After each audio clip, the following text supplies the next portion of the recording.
5ஆம் வகுப்பு காந்தி கலா நிலையம். பாருங்கள். செந்தமிழே உயிரே நொறுந்தேனே, செயலிலே கூச்சனே உனக்களித்தேனே, நைந்து போகும் என் வாழ்வு நன்மை உனக்கெனில் எனக்கும் தானே. செழித்தோங்கும் செந்தமிழே, உனக்கு இந்த சிந்தனை தேவியின் முதல் வணக்கம். இணையத்தில் இதையும் இதயங்களே, உங்களுக்கும் என் வணக்கம். இதோ என் பேச்சு துவக்கம். உழைப்பின் வாரம் உறுதிகள் உழவு, உழைப்பே உயர்வு, உழைப்பே உன்னதம், உழைப்பே வெற்றி என்ற கொள்கை உடையவர்கள் தமிழர்கள். உழைப்பாலேயே எல்லாம் சாத்தியமானது, உழைப்பாலேயே இவ்வுலகம் உயர்வு பெற்றது. உழைத்து உழுபவனுக்கே நிலம் சொந்தம் என்கிறது சட்டம். உழைப்பவனே உயர்ந்தவன், உழைப்பவனே உயர்வு பெற வேண்டும் என்கிறது பொது உடைமை. இவ்வுலகில் பெரும் புரட்சியை உண்டாக்குவது உழைப்பே முதன்மை என முழங்குவதும் பொது உடைமைதானே. நாம் உண்ணும் உணவு உழைப்பால் உருவானது, உடுத்தும் உடை உழைப்பால் உருவானது, வாழும் இருப்பிடம் உழைப்பால் உருவானது, செல்லும் வாகனம் உழைப்பால் உருவானது.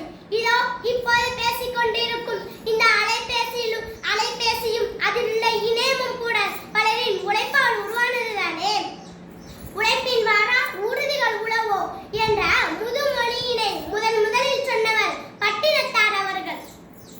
உழைப்பின் உறுதிக்கு ஒரு கதையை உங்களிடம் கூற விரும்புகிறேன். ஓர் அழகிய கிராமம். அங்கு வசிக்கும் மக்கள் அனைவரும் அதிகாலையிலேயே அவரவர் பணியை பார்க்க சென்று விடுவர். ஒரு நாள் அந்த ஊருக்கு ஒரு சாமியார் வந்தார். மக்கள் யாரும் அவர் வருகையை போற்றாமல் வழக்கம் போல தங்கள் வேலையை பார்த்து கொண்டிருந்தனர். ஊர் மக்கள் தன்னை போற்றாமல் அவமதித்ததாக எண்ணி அந்த சாமியார், இனி இந்த ஊரில் மழையே பெய்யாது, உழைப்பே நிலைக்காது என கடுமையான சாபமிட்டார். இதனால் பயந்து போன அந்த ஊர் மக்கள் தங்கள் வேலையை பார்க்க செல்லாமல் வீட்டிலேயே இருந்தனர். அது மட்டுமா, மழையே பெய்யாது, எப்படி வேலை செய்வது என கவலைப்பட்டனர். ஆனால் சாமியாரின் சாபம் பற்றிய எந்த கவலையும் இல்லாத ஓர் உழவரோ அடுத்தடுத்த நாட்களும் தன் வேலையை வழக்கம் போல செய்து கொண்டிருந்தார். ஊர் மக்கள் அந்த உழவரின் செயலை கண்டு மிகவும் வியந்தனர். அது மட்டுமா, அந்த உழவரிடம் சென்று, நாங்கள் எல்லோரும் அந்த சாமியாரின் சாபத்தால் லட்சப்பட்டு உழைக்காமல் உள்ளோம், ஆனால் நீங்கள் மட்டும் உழைத்துக் கொண்டிருக்கிறீர்கள் என கேட்டனர். அதற்கு அந்த உழவர் என்ன சொன்னார் தெரியுமா? ஒருவரிட்ட சாபத்தால் இயற்கையே தன் கொள்கையை மாற்றிக்கொள்ளும் என எண்ணுவது அறிவுடைமையாகாது.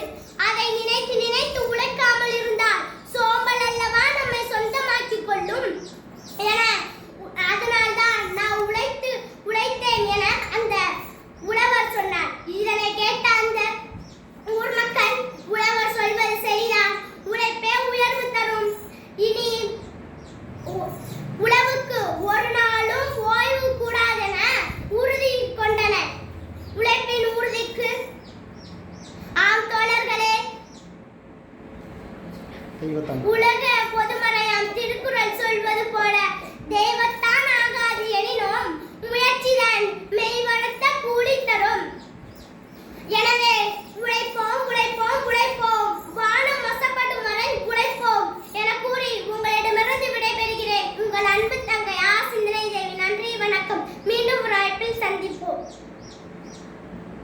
சிந்தனை தேவி, உங்களுடைய பேச்சு ஆதாரம் ரொம்ப நிதானமா, உச்சரிப்புகள் அவ்வளவு அழகா வந்து உங்களுக்கு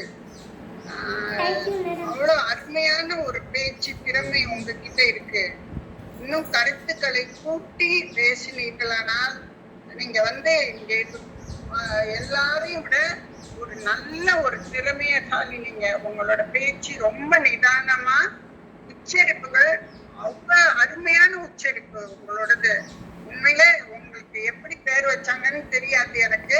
சிந்தனை தேவி பெரிய சிறப்பான தேவியா நீங்க அந்த பேச்சு உலகில் வளம் வரத்தக்க ஒரு பேச்சாளரா நீங்க உருவாவதுக்கான அத்தனை சாத்தியக்கூறுகளும் இங்க இருக்கு.